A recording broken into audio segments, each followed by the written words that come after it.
Velkomin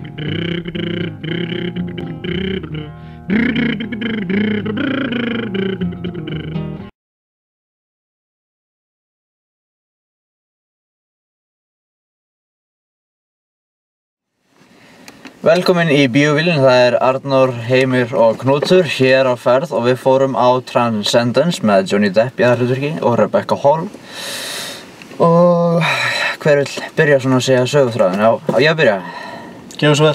Já, held að. Ok, sko, þeir sem hafa séð trailerana vita í rauninni nákvæmlega hvað þessi mynd snýst út á. Trailerinn, hann segir frá öllu sem gerist. Það að segja, Johnny Depp leikur svona vísindamann sem að hleður gervigreind sinni, eða býr til gervigreind úr sjálfum sér. Já. Hann hleður sjálfum sér upp í gegn Copy-paste heili. tölvu og þannig nær hann að halda áfram að lifa í rauninni í gegnum tölvur. Og þetta svona plott sem hefur verið gert frekar oft, eða svona, það hefur dúkkað upp við og við, það bara í frekar slæmum myndum kannski, svipað á þessari, en við förum í það eftir. Og þetta fjallar svona svolítið það í rauninni hvað myndi gerast ef einhver myndi hlaða upp persónuleika sínum og öllum hugsunum sínum í rauninni upp á netið og hafa svona svakalegt gagnasafn í rauninni, hafa aðgang að svakalega miklum upplýsingum og hvað einhver myndi geta gert ef hann hefði allar þessar upplýsingar. Þetta svona annað stig þróunar hjá mannkyninu, dálítið. Já. Og karakterinn hans Johnny Depp heitir sem sagt Will Castor og konan hans heitir Evelyn Castor og þau eru svona aðal karakterinir. Konan hans leikin af Rebecca Hall eins og við segðum aðan og Morgan Freeman í aukahlutverki. Já. Og svo fuglarhæðan í Batman Begins, ég veit ekki hvað hann heitir leikarinn. Ég man aldrei. Ég hef sagt leikstjóri þessara myndar heitir Wally Pfister. Eða Pfister. Já, Pfister, það þarna P.F. Pfister, ég veit ekki hvernig það sagt. Eftir því bara hvaðan þú ert bara, hvernig þú bara fram. Já, þetta fyrsta kvikmyndin hans sem leikstjóri. Það sést. Það sést. Já, hann þekktur sem, aðalega þekktur sem tökustjóri Christopher Nolan. Já, hann var tökustjóri leikstjóri hans Christopher Nolan og hann hefur tekið upp og á í rauninni magnaðar myndatökur í myndum á borði Inception og Batman myndirnar nýju og Memento líka, The Prestige. Þannig hann magnaður myndatökumæður en já, eigum við að tala það hvernig hann sem leikstjóri og hvernig myndin var? Sko, það sést alveg að bakgrunn hans sem tökustjóri, það alveg skín í gegn. Hann er mjög mikið af klippum sem kannski skipta ekki það miklu máli, en svona sína það kannski... Hann kann að segja sögu með myndum. Já, hann kann að segja það, en það fer eftir hvort hann gerir það vel eða illa. En hann kann ekki eins vel að leikstýra. Nei. Já, stýra því hvernig leikararnir hegða sér innan rammans. Já.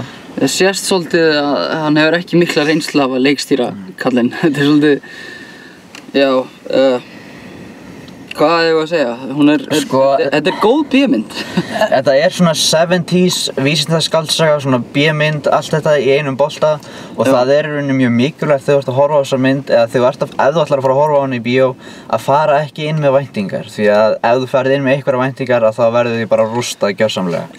Ef myndin hefði ekki tekið sjálfsögð eins alvarlega það hefði kannski getað notað hana betur út af því hún var dálítið kjánaleg. Ég veit ekki með ykkur en þegar ég var að horfa á þessa mynd þá leið mér svolítið eins og myndatökumæðurinn hans Christopher Nolan í Inception ákveður, hey wow, Inception rosa flott og þú veist núna langar mig til að gera myndi på einn spýtur og þú veist, hún örugglega geðveikt góð líka og svo kemur þetta út, ég veit ekki, þetta svona... Þetta góður efni við þér, en... Þetta það sem kallað í rauninni konceptmynd, þar sem að hugmyndin á bak við myndina miklu sterkari og miklu betri heldur en í rauninni loka útfærslan á myndinni sjálfur. Já, hugmyndin góð en hvernig hún útfærð kannski ekki alveg eins ásættanleg. En það samt gaman að sjá svona ákveðna útgáfu af þessari hugmynd útfærða því að ég meina, það allavega, við getum alveg sagt, ég meina þessi útgáfa af því hvað myndi gerast ef að gervigreind yrði að raunveruleika hvað myndi gerast. Já, mér fannst handritið svolítið skrítið, ég veit ekki, mér fannst eins og leikararnir væru að vinna með mjög skrítnar línur einhvern veginn. Já. Og þú veist, eins og ein lína sem okkur fannst mér fyndin var hann að þegar að Johnny Depp kominn, orðin að gervigreind og hann eitthvað hringir í konuna sína og hún eitthvað, hefur ekki miklar áhyggjur á honum og hann segir eitthvað, it's okay Evelyn, I'm online. Þú veist, ég á netinu. Það var svona kannski hálft bíóhús eitthvað svoleiðis sem að fólki og við vorum þeir einu þrír sem fóru að hlæja þessari línu. Það mjög mikið af svona línum sem skrýtnum línum eitthvað. Og alveg þess virði að hlæja að í rauninni. Það þarf ekki að taka þessu rosalega alvarlega. Það var líka eitt atriði þar sem hann bauð henni upp á kampavín í stofunni. Mér fannst það fyrir að fyndi, mjög rómantískt. Og what? Þú veist, hann ekki gervigreind? Nei, það bara svo eitthvað kjánulegt en samt svo eitthvað rómantískt. Það svona talva sem býður upp á kampavín við konu sína. Hann myndi mig svolítið á HAL 9000 í 2001 A Space Odyssey. Johnny Depp var bara áhrif sín frá þeim karakter. Já, við kannski tölum leikarana, hvernig fannst þið ykkur þeir standa sig? Sko, Johnny Depp í rauninni fyrirpart myndarinnar hann að leika hann bara að leika prófessor sem er mjög niðursokkin í verkinu sínu og seinnipart myndarinnar hann að leika þessa gervigreind. Sem svona kannski mjög nálægt því að vera bara mjög tilfinningalaust svona vélmenni í rauninni. Það svolítið aftur út í Edward Scissorhands, kannski ekki alveg en svona þeir skiljið hvað ég á við með þetta með Hann næri samt einu svona mikilvægur gegn að hann tekur bara, þú veist, hann tekur bara karakterinn, en hann tekur alltaf mennskuna úr honum þegar hann orðinn 12. Og það var svona vel gert hjá honum. En eins og... Samt, sko, þegar hann að leika mannina, hann leikur hann kannski ekkert bara svona, hann leikur hann svona ofurvenjulegan. Það ekkert svona sérstakt eða neitt áhugavert við hann er bara svona ofurvenjulegur. Já, ég geti bara sagt, ef þú ert áhorfandi sem að fannst til dæmis leikararnir í Inception vera mjög stífir og leiðilegir, þá munir ekki líka við þessa mynd, því að það er ennþá meira leikararnir er ennþá meira svona frosnir í þessari mynd. Þeir hafa, ég held samt að það sé ekki þeim að kenna. Ég held að þetta eigi svolítið heima við það sem við vorum að tala áðan með leikstjóran. Þetta sé svolítið að því að þetta er svona hans fyrsta verkefni sem leikstjóri og hann kann kannski ekki alveg að leikstýra leikurum. Og þeir einhvern veginn, það er svona, eins og það fyrir að leiðast að sjá sko hvernig Morgan Freeman fyrir ekki að njóta sín eins mikið og í öðrum mynd. Reyndarsamt eins og með Morgan Freeman, hann bara svona, hann núna orðið frægur fyrir það eins og Michael Caine og Anthony Hopkins, þeir orðið frægur fyrir það að leika bara svona aukahlutverk í rauninni. En það málið með Morgan Freeman samt, hann nær samt að koma einhverjum svona sjarma í gegn. Þetta kannski dálítið eins og í Batman myndin, hann svona, þú veist, svona þessi ráðgjafi sem að svona... hann hefur, þú veist, kímni og svona og hann gegnir mjög alvarleg hlutverk og hann getur, þú veist, verið alvarlegur en hann getur líka sýnt, þú veist, einhvern persónuleika en í þessari mynd þá hann bara gaur sem þarna og gegnir einhver hlutverki, bara, þú veist, hann segir svona exposition línur, þú veist, og þetta mun gerast og blablabla, hann segir alltaf, þú veist, svona hvað hann líður hlutina og svona. Mér fannst líka Rebecca Hall standa sig vel með eins og ég segi það sem að hún hefur sko. Hún eiginlega finnst mér halda myndinu svolítið uppi hvað varðar í rauninni leikinn. Hún er svona eina sem að svona gefur virkilega mikið í það að tólka persónuna. Svo líka vinur þegar hjónana, ljósæðu gaurinn. Martin eitthvað, ég man ekki hvað hvað leikarinn heitir reyndar. En mér fannst hann... Held hann hafi leikið munkinn í Da Vinci's Code. Da Vinci Code, Hann leikur þetta líka vel, það er Rebecca Hall og þessi munkur. Já, munkurinn. Munkurinn. Sem þjónar Jesúsi. Já, ég hef reyndar bara séð Rebecca Hall í einni mynd áður og það var í mynd eftir Christopher Nolan, það var þetta Prestige, það sem hún leikur. Ég hef ekki séð hana í neinum öðrum myndum. Sem er svolítið skrítið því ég held hún sé alveg góð leikkona, allavega með við þessa mynd og efniviðin sem hún hefur.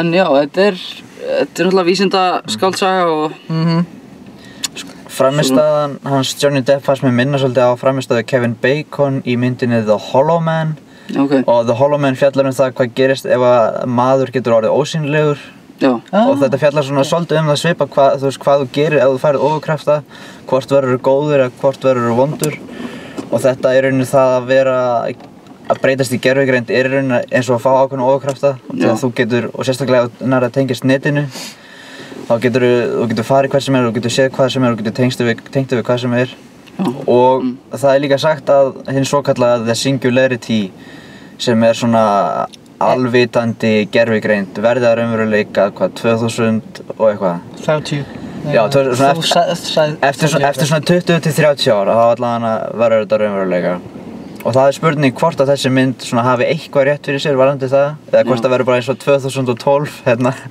myndin með Maya kalendarið og Já, Johnny Depp hefur svolítið verið þekktur fyrir að leika mikið sömu persónuna eftir Jack Sparrow eða allan að finnst sömu fólki. Ég er nú kannski ekki alveg sammála því, en þessi mynd sýnir allan að það er ekki rétt. Ég meina hann getur alveg leikið eitthvað, eitthvað annað heldur en skrýtna karaktera. Þannig að fylgjast með Já, þessi bíll er nettengdur. Ó, hvað? Þannig að já, myndatakan er þetta flott þar sem þetta er eftir upptökustjóra. Og já, ég held svona að það hefur kannski verið besta við myndina, myndatakan eiginlega. En svo bara líka hugmyndin að myndinni og það voru eitthvað senur sem voru vel gerðar sem svona, þú veist, karakterinn sýndu rétt viðbrögð eins og þegar þau var búin að fæna í töluna en svo, þú veist, dó hann. Þú veist, en já, ekki spoiler þar. Nei, gerist mjög snemma í rauninni. En svo ákveði, ok, þú veist, þetta virka ekki, slökkum bara á þessu. En svo kemur á skjánum, is anybody there? Og þau sýna rétti viðbrögð. Þetta var rosalega svona, þetta gaf mann spá hroll.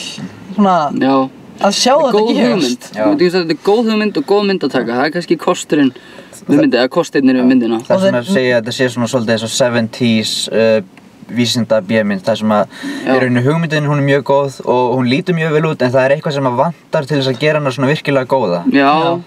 Kannski aðeins með svona... Mér fannst einhvern veginn eins og fyrri helmingurinn var svona, mér fannst hann svolítið leiðilegur en samt var hann fljótur að líða, það er mjög skrítið. Seinni helmingurinn fannst mér skrítnari. Það var svona, það var mjög mikið að random skotum á random fólk. Já, eða svona fólk sem býr í ákveðnum bæ sem að mjög mikið að snöggum klippum á eitthvað fólk bara. Þá kannski að tólka það að hann er allstaðar. Sem að tengir svona nanovélmennatækninni og allt þetta. Og því að þetta fjallar í rauninu það hvað mun gerast í tækninni eftir svona 20 ár. Já. Ef ég að segja eitthvað meira, ef ég bara fara út í einhverjum eða hvað? Það er svolítið ekki margt kannski hægt að segja. Ég veit að gefa mynd 1. Sko, ef ég verið að vera hreinskilinn. Það var bara blendnar tilfinningar. Ég myndi gefa þessari mynd í rauninni 7 sem er kannski svona há einkunn miðað við það hvað hún er að fá almennt. En ástæðan fyrir því er að í rauninni ég hef alltaf mjög gaman af svona konceptmyndum og svona myndir sem að kannski fara út í það í rauninni þora að taka áhættu það einmitt með svona kannski svolítið erfiðan efni við. Og það að túlka það hvað gerist eftir 20-30 ár og allt þetta. Ég meina annarkvort endamyndin vel, endamyndin illa, skiptir ekki máli. Mér finnst í rauninni svolítið eins og með Videodrome. Það er sagt að hún sé kannski ekkert svona frábær mynd, en mér finnst það mjög skemmtileg og mér finnst einmitt hugmyndin á bak við hana mjög góð og þess vegna finnst mér þessi mynd í rauninni að vera skulda svona kannski þessar 7 sem hún fær frá mér. Vilt þú byrja? Ok, ég skal fara undan, en ég sagði mynd 7 að vantaði eitthvað, ok, mér líka við svona, þú veist, ég kann að meta svona dramatískar og svona stórar en svona kjánalega myndir, þú veist, ef það taka sjálfsagt ekki alltaf alvarlega og þessi mynd gerði það, þú veist, tók efnið alvarlega, en síðan, þú veist, þegar ákveða að fara í þá átt, þá fannst mér vanta dálítið svona upp á það, kannski aðeins meira svona humanity í þessum mynd, þú veist. Ég meina, ef leikurinn hefði betri, þá hefði það gefið þessari mynd aðeins meira dýpð, sem hefði gert hann meira ánægjulegri. Svo, já, ég held að 7 sé bara, þú veist, bara góð einkunn fyrir þau svona góða tilraun á því að túlka eða segja að það er mjög erfiða efni við og þú veist, ég skil að það er mjög erfitt að búa til mynd sem að þú veist að búa til mynd sem er svona nær að bara segja þess að þú veist svona Er þetta að koma? Já, þetta er að koma. Sko það er erfitt að búa til mynd sem tekur þessu að gera alvarlega mynd sem að túlka þetta efni, þú veist, og spyrja mikilvægastu spurningana og ná að, þú veist, svara þeim eða þannig séð, en bara 7 fyrir góða tilraun og ég meina, ég segi ekki eftir það að sé þessa mynd en þetta er ekkert, þú veist, þetta verður ekkert með minnisstæð mynd, held ég. Já. Nei, hún er ekki frábær en hún er svona fín. Veist eitthvað að segja, ég hef mjög blendna tilfinningu að ef þetta koma skoðun út úr mig þessa mynd. Þetta er rosalega, Bara... Ég veist að segja skoðun mína á þessa mynd. Þetta bara, já. Mér fannst þetta ekki léleg mynd, en mér finnst hún alls ekki gallalaus. Hún er það er mikið af gallum sem hjá hana, en hún er samt ekki léleg. Mér finnst það vera fín tilraun frá Wally Pfister. Ég meina, bara gott hjá honum allan að prófa að leikstýra og það var allan að, hann er búinn að gera fyrsta verkefni sitt, það var bara spurning hvort að hann haldi ekki bara áfram að bæta sig þá. Ég ætla að gefa henni bara 7 líka. Mér finnst hún, já, bara verðskulda eiginlega þá einhvern. Hún er yfir meðalag, hún er ekki kannski það slæm, hún er 6, en hún er svona ágæt, eins og við erum að segja. Mér fannst Þessi mynd er bara ágæt. Já, bara svona ágæt. Ekki það mikið að þess að segja þessum mynd. Það sem mér fannst kannski standa upp úr var Rebecca Hall. Mér finnst hún mjög viðkunnanleg í sínu hlutverki og já, myndatakan og já, hugmyndin. Það er kannski þess vegna sem ég gef henni 7. Hugmyndin góð, en myndin er kannski ekki alveg að, þú veist, svona tengjast efninu. Túlka hugmyndina það vel. Þannig að við segjum bara að þessi mynd var ágætt og þú veist, ég meina þið komist alveg vel af án þess að fara á hana í bíó. Þið getur hort á trailerinn, það er allt mikilvægast það sem gerist í myndinni, það er sýnt í trailernum. En ef þið forvitin hvernig þetta endar, þá endilega kíkja á hana, annars bara er þetta góð mynd að horfa á þegar maður er veikur heima. Mælum kannski frekar með því að þið býði eftir að hún komi út á Blu-ray eða þið getið pantað á skjánum eða eitthvað. Plus það er mjög mikið af svona trúarlegum atriðum sem svona, þú veist, er í lagi að leika Guð og allt það. Já, þannig að bara, þú veist, þið eru hvort þið kíkja á hana ekki, við, þú veist. Þetta er frjálst landmaður, bara... Ekki lengur. Hvað gerðist? Ég veit svolítið sem að þið vitið ekki. Hvað gerðist maður? Ég held að það var Ísland. Herðu, já, þannig að bara, þið ráðið hvort þið er pening eða ekki. Við höfum enga hugmynd hvaða myndu fyrir maður næst. Nei, það verður, þú veist, það er Godzilla, það er Vonarstræti. Kannski The Other Woman, ég veit ekki, það er mjög, það er enginn að nenna þá mynd. En hún fékk samt held í góðar viðtökur, ég held það. Ég meina, af hverju ekki, ég meina, það er fyndið að þú veist, því einleipi gauðra bara, þú veist, hvað er miðasöluna. Það varðu fyndið. Það var miðað The Other Woman, takk. Já. Það er vinkonukvöld. Vinkonukvöld. Vinkonu. Við erum vinkonu 3 Það eru löngu búnir. Já, við erum löngu búnir, hann er bara að leita fjárstýringunum sko. Já. Nú veit ég hvernig þér líður aftur í heiminn. Já, ég slökk okkar. Já, mjög einmannalegt. Ég þarf ekki að gera það, hérna Heimir, getur þú? Ég slekk alltaf á myndavél í snerta. Nú, ég með hana. Það skiptir ekki máli. Tilbúnir? Já. Þannig að, hvað ég var að segja í lokin, bara... Bless! Bye! Bye!